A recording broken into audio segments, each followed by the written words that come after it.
Fertile egg ng ating mga Rhode Island. Yung mga Rhode Island, no?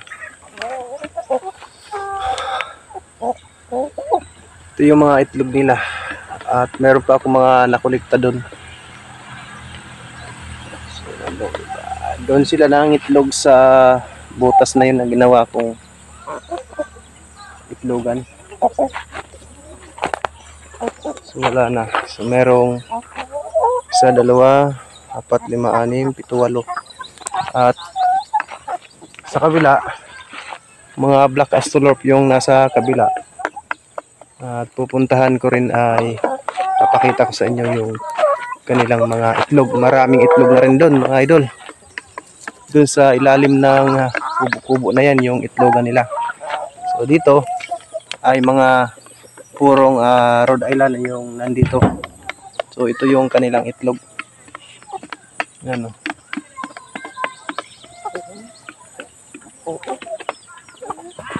Rhode Island. So tara, puntahan natin yung black astrolorp.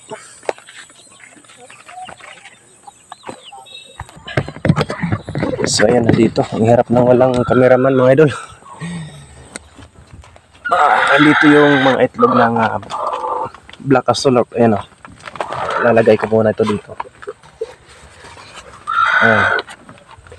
Merong 1, 2, 3, 4, 5, 6, 7, 8, 9, 10 piraso. So dito, mga idol, ito walang laman, 2 ugaran niya. Pero dito, mga idol, meron naglilimlim. Yung black astrolorp na isa ay naglimlim. So maswerte tayo, mga idol, kasi meron tayong black astrolorp na naglimlim.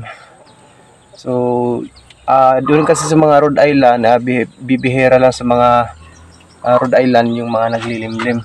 Pero meron namang iba na naglilimlim. So yung sa akin kasi kinukulikta ko lang. Pero dito sa black astrolorp ko ay nung hindi ko nakulikta sila, pagka dumami pala yung mga itlog nila, ayan, nililimliman nila. So naglilimlim yung black astrolorp.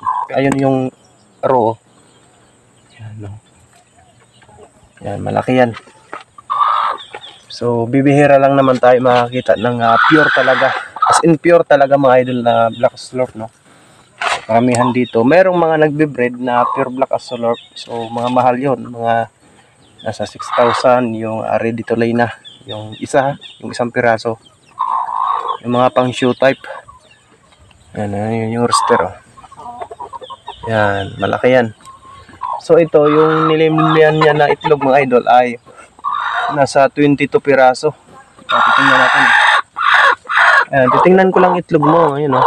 Napakarami yan, idol, oh. Daming itlog, oh. Yan. So ito, pinalimliman ko na lang sa kanya dahil para makatipid na rin ako sa kuryente. Doon sa incubator meron nakasalang na itlog ng pato at saka itlog ng itik. So bali in-incubate ko na lang yun. At yung itik hindi sa akin yun, pinasalang lang. Pero yung pato sa akin yun. Meron naglilimlim sa akin na pato, meron ding in-incubate. So yung iba kasi yung 12 piraso na itlog ng pato ay in-incubate ko na lang dahil lagpas na dun sa katawan ng pato. So yung 10 nilimliman niya, pero yung 12 piraso ay kinuha ko na lang, in-incubate ko para sigurado na mapisa talaga. So ayun, mga idol, ito siguro by next week ay mapipisa na to.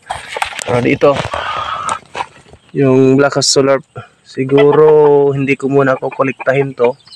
Titingnan ko kung lilimliman ng ibang inahin. Nandito yung ibang inahin, oh. Ayan. Ito yung black neck natin, 2 black neck. Tawag dyan black neck. Ito crossbreed na ito. Yan, maamo to. Oh, busog na busog oh. Maamo yan. Ito yung rooster natin. Yung isa mga idol, yung rooster ko ay brinid ko muna dito sa aking mga Loman White. Yan, Loman White.